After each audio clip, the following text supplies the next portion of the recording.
Welcome back. The National Empowerment Fund has lifted its year-long moratorium on new funding for black entrepreneurs.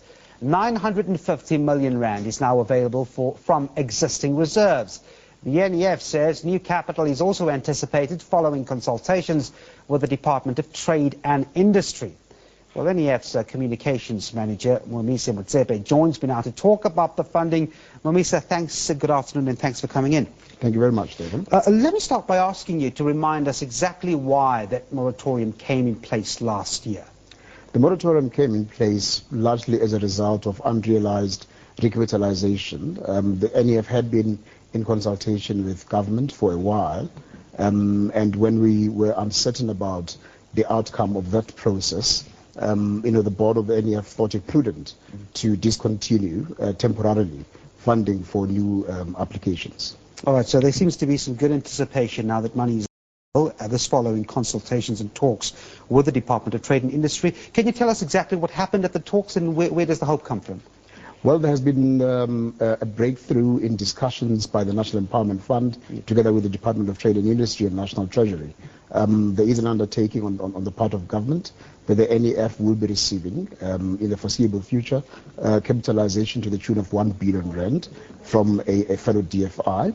We're also very confident that government will be unlocking resources from shareholding which government holds in, call it, non-strategic assets on the JSE. You will recall that a few years ago, the NEF was capitalized to the tune of 2.4 billion rand by government. The agreement at the time in 2005 when this happened was that the resources would be committed by the year 2010, which is what happened. The NEF was also capitalized by shareholding through shareholding that government held in MTA. This was then on-sold to the black public through an exciting and highly successful scheme called the Asonga Share Scheme, which generated just over 1.1 billion rand for the NEF. So we're anticipating that a similar outcome will result, and we're very confident that in addition to the 950 million rands that the NEF has at its disposal, more capital will be made available because indeed, as you know, Devon, the needs of black entrepreneurs have grown considerably over the past few years, and of course, as more and more black people have seen success in business, this has inspired more and more to want to go the route going into business. And so the demand has grown significantly. I want to ask you, what makes the National Empowerment Fund different from the Industrial Development Corporation? I mean, they too provide funding to similar recipients. Where's the difference here?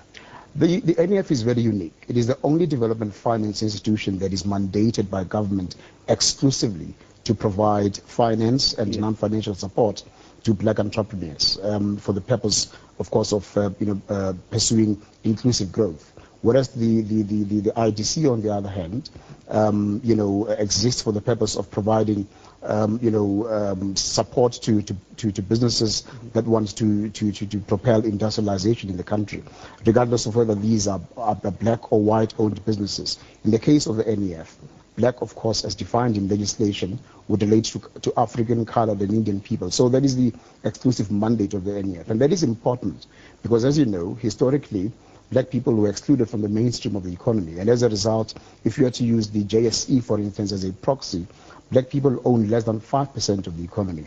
And so the need, to propel, the entry of black economic mainstream is more urgent than ever before. And so it is important that you have a DFI, a development finance institution, that is dedicated exclusively and specifically for propelling that. So you've got 950 million rand. Who are the targeted recipients of this money? Just give us a sense of how this will be dispersed.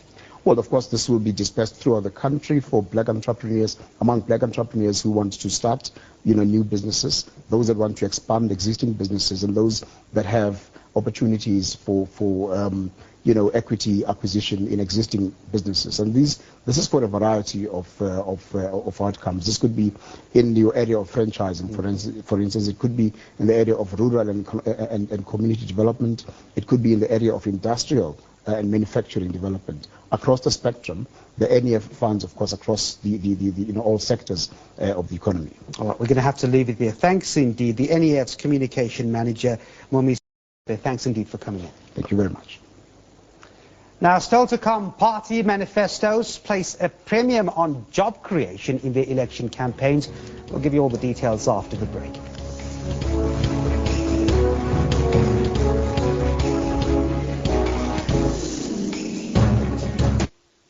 The following party election broadcast is brought to you in terms of the ICASA regulations governing the election period. The views expressed in this party election broadcast are those of the political party and not those of the SABC. Hello South Africa, my name is Narias Moloto, Secretary General of the PAC. Watch our message and vote PAC on May the 7th. The taxi industry is huge and transports more than 70% of workers and students, including our senior citizens. My name is Gudulneke, a taxi owner and a taxi driver at the same time. Though it is a significant industry, it has never been effectively subsidized or supported by government to allow